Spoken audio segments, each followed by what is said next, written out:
నమస్తే, welcome to Aadab Hyderabad.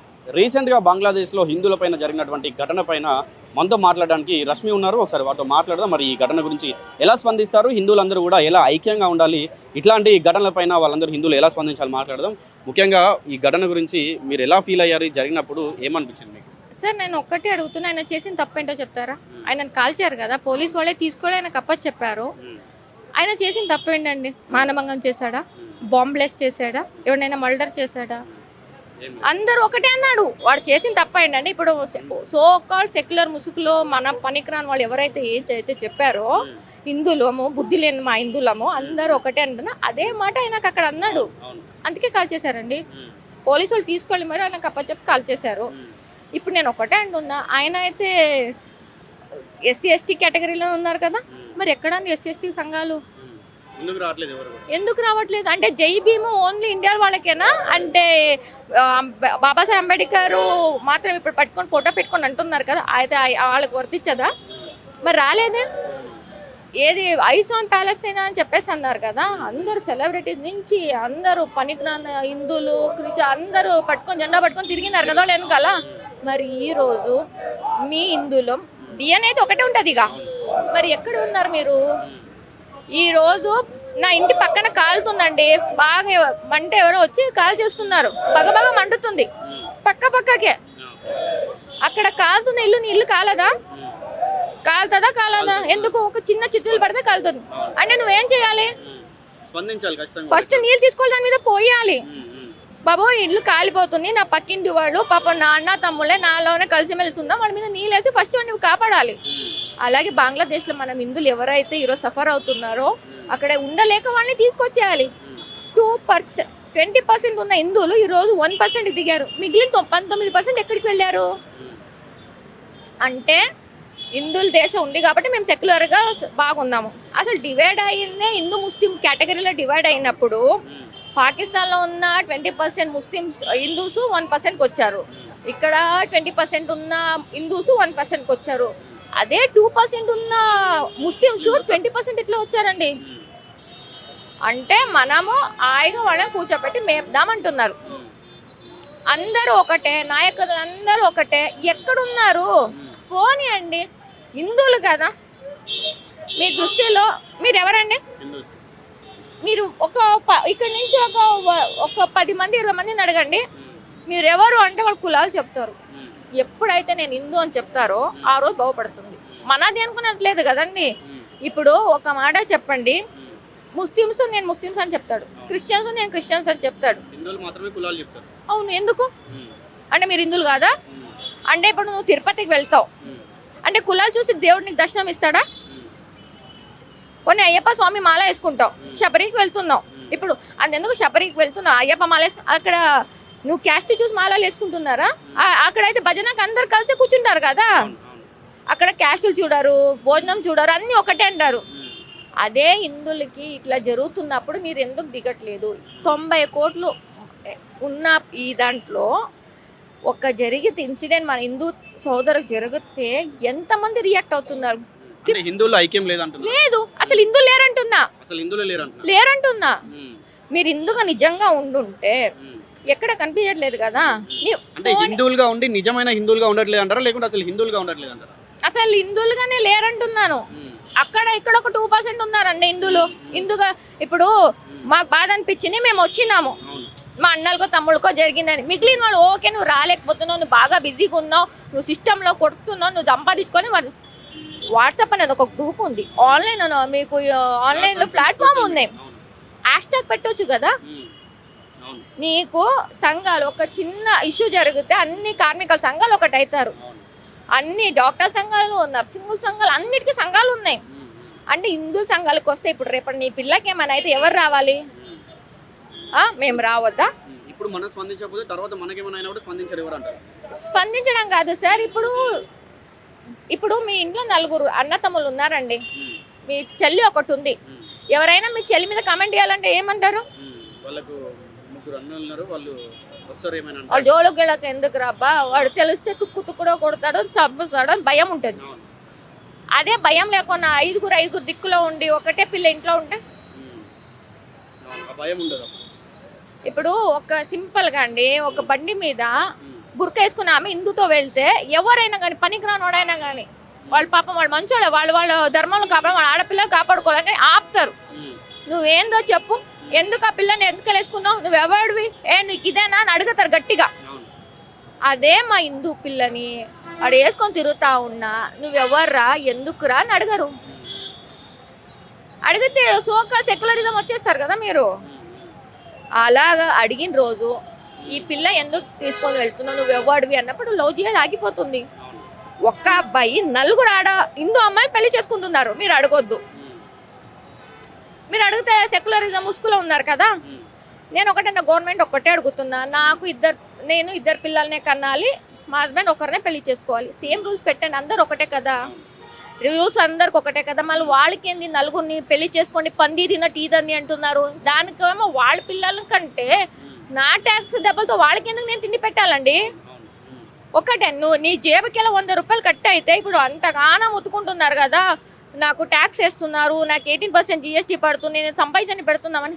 అదే అడగండి. నేను 80% ట్యాక్స్ పర్సెంట్ ఉన్నాను, నేను 80% ట్యాక్స్ కడుతున్నాను, నా 80% నా వాళ్ళకి ఖర్చు పెట్టండి అనండి. ఎందుకు అనట్లేదు అంటే నీ సొమ్ము 100 రూపాయలు నీ జేబులో ఎత్తుకుంటే దొంగ, నీ జేబుకి వెళ్ళినా 40 రూపాయలు తీసుకొని వాళ్ళకి పెడుతుంటే తప్పులేదా? అడగారా మీరు? నా డబ్బులు ఎందుకు ఖర్చు పెడుతున్నారు అడగారా? ఈరోజు నా టెంపుల్ డబ్బులు ఎత్తుకో వెళ్ళి వాళ్ళకి ఇస్తున్నాను. అలాగే చర్చిలు మసీదుకి వెళ్ళి తీసుకురా అబ్బా. మరి నాది తీసుకున్నప్పుడు అందరూ ఒకటే, అందరూ సెక్యులర్ ముసుగులు వేసుకొని మనం కూర్చున్నాము. మరి వాళ్ళ దగ్గర కూడా డబ్బులు తీసుకోరా, మరి అందరు ఈక్వలే కదా. నువ్వేమో కన్వర్జన్ చేసుకోవడానికి ఓపెన్ ఇచ్చినావు. వాళ్ళు క్రిస్టియన్ స్కూల్ పెట్టుకోవచ్చు, వాళ్ళు బైబిల్ చదువుకోవచ్చు, స్కూల్లో మద్రాసా పెట్టుకోవచ్చు, వాళ్ళు ఖురాన్ చదువుకోవచ్చు. హిందువులకి మన భగవద్గీత వేదాలు చదివించడానికి ఎందుకు పర్మిషన్ ఇవ్వట్లేదు? ఇద్దరికి అడుగుతున్నా, సెంట్రల్ అండ్ స్టేట్ ఇద్దరికి అడుగు, ఎందుకు ఇవ్వట్లేదు అంటే మా కల్చర్ని మనము యాక్సెప్ట్ చేయడానికి ఇవ్వట్లేదు. మీరు ఒక్క మాట చెప్పండి, మన ఉన్న గ్రంథాలన్నీ సాంస్క్రిట్ ఉంది. 1947 కన్నా ముందు అన్ని సాంస్క్రిట్లో నడిచేది. అప్పుడు హిందువులు మీరు కన్వర్ట్ చేయలేకపోయారు, ఎందుకంటే దాంట్లో మనలో ఉన్న గొప్పతనం మనకు తెలుసు కాబట్టి వాడు ఎవరు కన్వర్ట్ కాలేదు. ప్రపంచం మొత్తంలో ఏ దేశానైనా చూసుకుని అందరు కన్వర్ట్ అయిపోయారు, క్రిస్టియన్స్కి ముస్లిమ్స్కి. ఇండియా ఒక్కటే దేశం అండి, పోరాడుకొని మా అమ్మలు మా తాతలు డబ్బులు కట్టుకోనో జిహాద్ కట్టుకున్నా, వాళ్ళు కొడితేనో తిడితేనో బాధపడి హిందూగా అని చెప్పి మాకు ట్యాగ్లైన్ ఇచ్చారు. కాపాడుకోరా? మీ తాతలు ఇచ్చిన ఆస్తి కావాలి మీకు, మీ తాతలు ఇచ్చిన ఆస్తి కావాలి అంటే మీ తాతలు ఇచ్చిన హిందుత్వం వద్దా నీకు? ఇప్పుడు నువ్వు కన్వర్ట్ అవుతున్నావు అబ్బా. నేను ఒక్కటే అడుగుతున్నా, నీ అయ్యా కాదు, డబ్బులు ఉన్నవాడు మా అయ్యా నేను ఆడ దగ్గర పోతానంటున్నా, కరెక్టేనా? నువ్వు ధర్మాన్ని మారుస్తున్నావు అంటే నీ అయ్యని మార్చినట్టు అంతే కదండి. నువ్వు పుట్టినప్పుడు నేను హిందూని, మా అయ్య ఈయన అని చెప్పేసి రాసుకుందాం, అవునా? నేను తప్పు మాట్లాడినా మీరు చెప్పండి. నువ్వు హిందూ అని, నేను క్రిస్టియన్స్ మారిపోయినా, నేను ముస్లిం మారిపోయినా అంటే నువ్వు నీ అయ్యని కాదని అవతలడు బాగున్నాడు వాడు తిండి పెడతాను అయ్యని మార్చుకున్నట్టు నువ్వు చెప్పాలి. నేను తప్పు మాట్లాడి నువ్వు చెప్పు, నేనేమన్నా తప్పు మాట్లాడితే మీరు చెప్పండి, నేను వింటా. నేను మా తాతలందరూ హిందువులండి, నేను హిందూని, నాకు ట్యాగ్ లైన్ హిందూకి ఇచ్చారు. ఇప్పుడు నాకు నిజమైన దేవుళ్ళో గాడిది గుడ్డు అని చూసింది లేదు చేసింది లేదు, పాపం అనుకుందాం, నేను ఎందుకు మారాలి? నువ్వు కష్టపడు, నువ్వు సంపాదించుకో, నువ్వు తిను. మీరు ఇందాక అన్న పాయింట్ నిజంగా బాగుంది. ఏదైతే మా తాతలు ముత్తాతలు ఇచ్చిన ఆస్తి కావాలి కానీ తాతలు ముత్తాతల నుంచి వచ్చినటువంటి హిందుత్వం మాత్రం వద్దు, నేను మార్చుకుంటా అనేది నిజంగా చాలా బాగుంది లాజిక్. అయ్యా కాదనుకోవడమే. ఎప్పుడైతే నువ్వు రెడ్డివి కాదు, నువ్వు రెడ్డి ఎందుకు వచ్చింది? నేను కులం పేరు వచ్చింది, నేను కమ్మ, నేను గొల్ల, నేను ఇంకొకటి వచ్చినాయి. హిందువుల కిందకే కేటగిరీలు వచ్చినాయి. నేను మతాలు మారుస్తా, నా కులాన్ని ఉంచుకుంటా, అదేం లెక్క అండి? నేను మతాన్ని మార్చేస్తా, నా కులాన్ని మాత్రం ఉంచుకుంటా అంటే ఉంచుకోవడానికి ఒక అయ్యా, సో చూపించుకోవడానికి ఒక అయ్యనా? నీకు నిజంగా ఉంది అంటే మీ అయ్యతో కలిపి తాతలు ఆశయాన్ని ఇడిచిపెట్టేసి, ఇప్పుడు మా ధర్మాలు ఒకటి ఉందండి, సన్యాసం తీసుకున్నప్పుడు ఆయనకైనా పిండం పెట్టేసుకుంటారు. మా అమ్మ నాన్న లేరని నేను చచ్చిపోయాను అని చెప్పేసి పిండాలు పెట్టుకుని వాళ్ళ గురు కిందకి వెళ్ళిపోతారు. నువ్వు కూడా నీకు పిండం పెట్టేసుకో, అయిపోతుందిగా, చచ్చిపోయినావని. అప్పుడు ఆశయాన్ని వదిలేయాలి.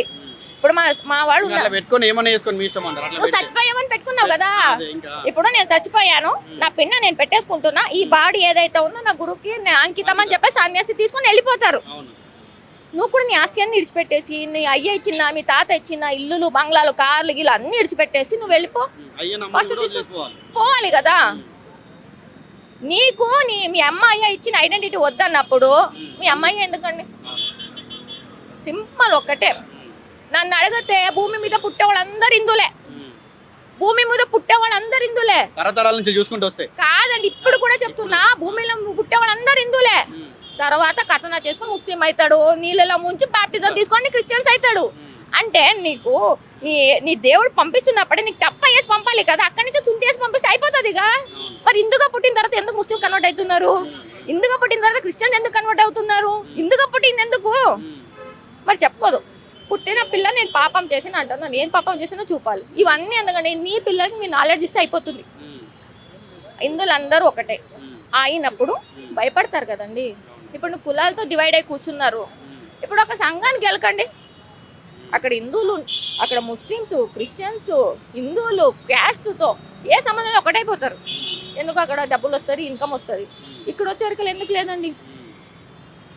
హిందువులే కదా. ఈరోజు నువ్వు ఎట్లా వాళ్ళు హిందువులా చూసుకొని నీ పిల్లల్ని ఇస్తున్నావో, పిల్లలు తెచ్చుకుంటున్నావో, వారు రేపటికి ఎక్కువ తక్కువ అయితే ఇప్పుడు నువ్వు పక్కన వాళ్ళు కష్టంగా వెళ్ళట్లేదు. నీ కష్టానికి వాళ్ళు ఎందుకు వస్తారు? నువ్వు నిలబడితే కదా, ఒక్కటి ఉంటేనే కదా. ఒక్కటి రాలేస్తే ఇప్పుడు వెళ్తూ వెళ్తూ ఒక ఇద్దరు క్రిస్టియన్ని కానీ ఇద్దరు ముస్లిమ్స్ కానీ పట్టుకొని కొట్టండి 100 మంది కొడుతుంటారు.